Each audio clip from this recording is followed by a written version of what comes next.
Hello guys, welcome to Pakistani real action. मेरा नाम है मुदस्सिर। मैं हूं बशीर सुगैज। आज की वीडियो का टाइटल है इसरो ने चंद्रयान 3 की लैंडिंग को लेकर दी बड़ी खबर।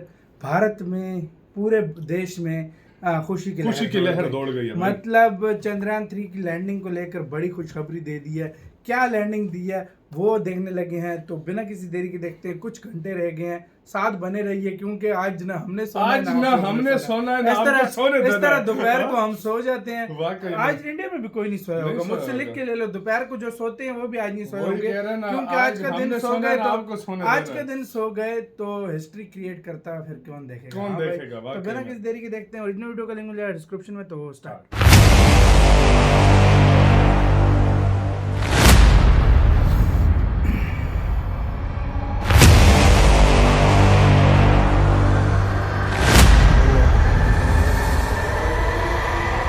आज की रात इसरो का कोई वैज्ञानिक नहीं सोएगा। वो पल आ ही गया जिसका हम पिछले 4 साल से इंतजार कर रहे थे। आज के नए डिजिटल इंडिया में पूरा देश, चाहे शहरी लोग हो या ग्रामीण, चंद्रयान 3 की लाइव लैंडिंग देखेंगे और एक नया रिकॉर्ड बनेगा। वैज्ञानिकों का हौसला बढ़ाने के लिए पीएम मोदी भी रहेंगे मौजूद। लेकिन सवाल वही कि क्या इस बार चांद को फतेह कर पाएगा चंद्रयान? दोस्तों, 23 दिन के लंबे इंतजार के बाद आखिरकार वो पल अब बस आने ही वाला है जब हमारा चंद्रयान 3 चांद की सतह पर सुरक्षित लैंड करेगा। पूरा देश घड़ी की तरफ टकटकी लगाए उस पल के आने का बेसब्री से इंतजार कर रहा है। उधर चांद पर खोज के लिए रूस को लूना सुरिंज के 1, 2 नहीं 3 बल्कि 24 लूना स्पेसक्राफ्ट लॉन्च करने का अनुभव था। फिर भी लूना सीरीज के 25 को फेल करके बैठ गए, जबकि हम तो अभी तीसरा यान ही भेज रहे हैं, जिससे हमारे इसरो वैज्ञानिकों में थोड़ा डर का माहौल बन गया है। और ये डर लाजमी भी है क्योंकि रूस ने अपना पहला लूना स्पेस क्राफ्ट सन 1958 में ही लॉन्च कर दिया था। उस जमाने में भारत तो आजाद ही हुआ था बस। फिर भी हमारे वैज्ञानिकों ने दिन रात लगातार मेहनत करके इस मिशन को कामयाब बनाने की हर मुमकिन कोशिश की है और हम सभी को पूरा यकीन है कि हमारे वैज्ञानिक इस बार जरूर सफल होंगे और भारत एक नया कीर्तिमान बनाएगा। इस समय पूरे विश्व की नजरें हमारे चंद्रयान पर हैं क्योंकि ये मिशन सिर्फ हमारे लिए ही नहीं बल्कि पूरी मानव जाति के भविष्य के लिए बहुत ज्यादा महत्वपूर्ण है। लेकिन सवाल ये उठता है कि हमारा चंद्रयान 3 इस समय कहां है और आगे लैंडिंग के दौरान उसको कौन कौन सी चैलेंजेस का सामना करना पड़ेगा और इस बार इसका सफल होना 100% तय है या नहीं। इन सब सवालों के जवाब आज हम आपको देने वाले हैं। साथ ही आपको यह भी बताएंगे कि चंद्रयान 3 की लाइव लैंडिंग आप फ्री में कैसे देख सकते हैं, इसलिए वीडियो को अंत तक जरूर देखिएगा। दोस्तों, अभी की बात करें तो इस समय हमारा चंद्रयान 3 चांद की सतह से करीब 600 मीटर की दूरी पर है और फ्री फॉल करते हुए ये अपनी लैंडिंग साइट की तरफ तेजी से बढ़ रहा है। इसरो की लेटेस्ट अपडेट के अनुसार विक्रम लैंडर की हेल्थ पूरी तरह से नॉर्मल है और ये बिल्कुल प्लान के मुताबिक ही चल रहा है। आपको बता दें कि चंद्रयान 3 का ये लंबा सफर 14 जुलाई 2023 के दिन शुरू हुआ था जब श्रीहरिकोटा के सतीश धवन स्पेस सेंटर में इसको लॉन्च किया गया था। ये इसरो का तीसरा मून मिशन है जिसके चलते इसे चंद्रयान 3 का नाम दिया गया है। इससे पहले चंद्रयान 2 को 2019 में लॉन्च किया गया था, लेकिन तब हमारा विक्रम लैंडर चांद की सतह पर सॉफ्ट लैंडिंग नहीं कर पाया था। उससे भी पहले साल 2008 में चंद्रयान 1 लॉन्च किया गया और वो पूरी तरह सफल भी रहा। उसी सफलता को दोहराने के लिए एक बार फिर से हमारे चंद्रयान ने चांद पर अपनी दस्तक दी है और अब ये चांद को अपनी मुट्ठी में करने यानी चांद पर सॉफ्ट लैंडिंग करने के करीब है।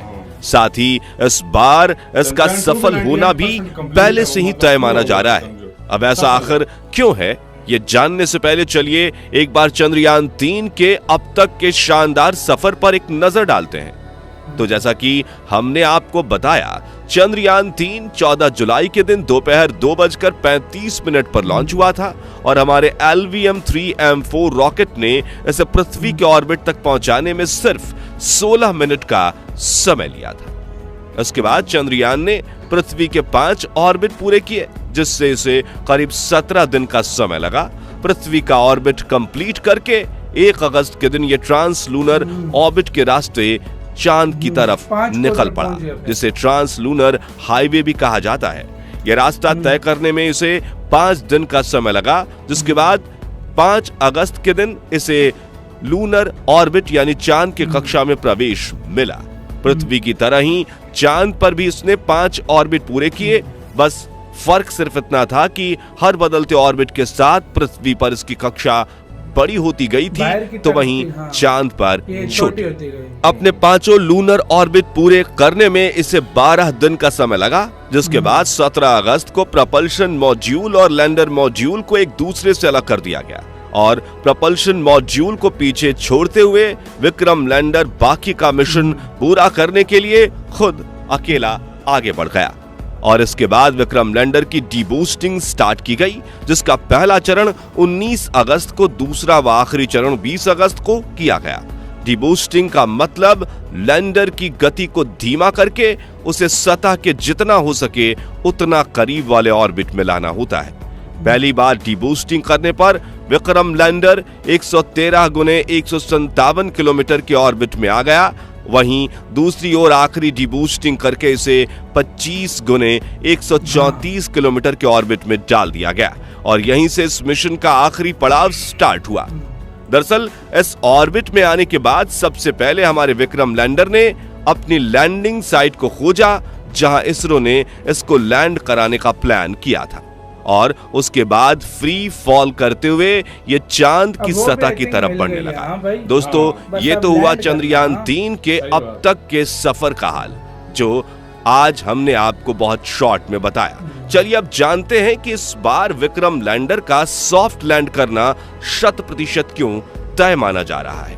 देखिए, जब हम कहते हैं कि इस बार, इसका मतलब यह है कि पिछली बार हम ऐसा करने में सफल नहीं हो पाए थे, यानी हमारे वैज्ञानिकों से कुछ कमी रह गई थी, जिसके चलते चंद्रयान 2 का विक्रम लैंडर क्रैश हुआ था। मगर इस बार वैज्ञानिकों ने न सिर्फ अपनी उन गलतियों को सुधारा है, बल्कि चंद्रयान 3 के विक्रम लैंडर को पहले से कहीं ज्यादा एडवांस भी बनाया गया है। तो अब सवाल आता है कि वो कैसे? चलिए आपको समझाते हैं। असल में दोस्तों, इस बार विक्रम लैंडर को हार्डवेयर से लेकर सॉफ्टवेयर तक सभी एरियाज में एडवांस बनाया गया है। हार्डवेयर की बात करें तो सबसे बड़ा बदलाव यह है कि इस बार वैज्ञानिकों ने बेहतर बैलेंसिंग के लिए इसमें 4 इंजन्स या कहें थ्रस्टर्स लगाए हैं, जबकि पिछली बार ये 5 थे। इसके अलावा विक्रम लैंडर की लेग्स जिनके ऊपर ये लैंड करेगा, उन्हें भी पहले से कहीं ज्यादा मजबूत मिलिट्री ग्रेड मटेरियल से बनाया गया है, ताकि अगर लैंडिंग थोड़ी बहुत हार्ड भी हो तो भी स्पेसक्राफ्ट को कोई नुकसान ना पहुंचे। साथ ही इसे लेजर डॉपलर वेलोसिटी मीटर और lander horizontal velocity meter camera जैसे बेहद एडवांस उपकरण से भी सजाया गया है। सॉफ्टवेयर की बात करें तो इस बार विक्रम लैंडर के ऑन बोर्ड कंप्यूटर सिस्टम को एआई के साथ जोड़कर बहुत ज्यादा एडवांस बनाया गया है, क्योंकि यही वो चीज है जिसके अंदर पिछली बार थोड़ी कमी रह गई थी। तो हम कह सकते हैं कि वैज्ञानिकों ने इस बार चंद्रयान 3 मिशन को सफल बनाने के लिए विक्रम लैंडर में कोई कसर नहीं छोड़ी है।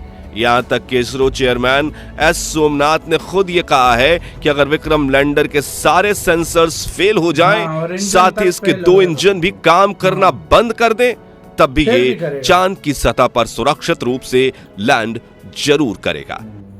इसी के साथ वीडियो खत्म। इस कॉन्फिडेंस से ज्यादा और क्या चाहिए बंदे को? वाकई सीरियसली यार, लूना तो फेल क्यों है? क्योंकि उनके साइंटिस्ट को ही नहीं भरोसा था कि वो खुद उन्होंने बोला था कि हमें 50% भरोसा है कि वो मतलब चांद पर लैंड कर पाएगा।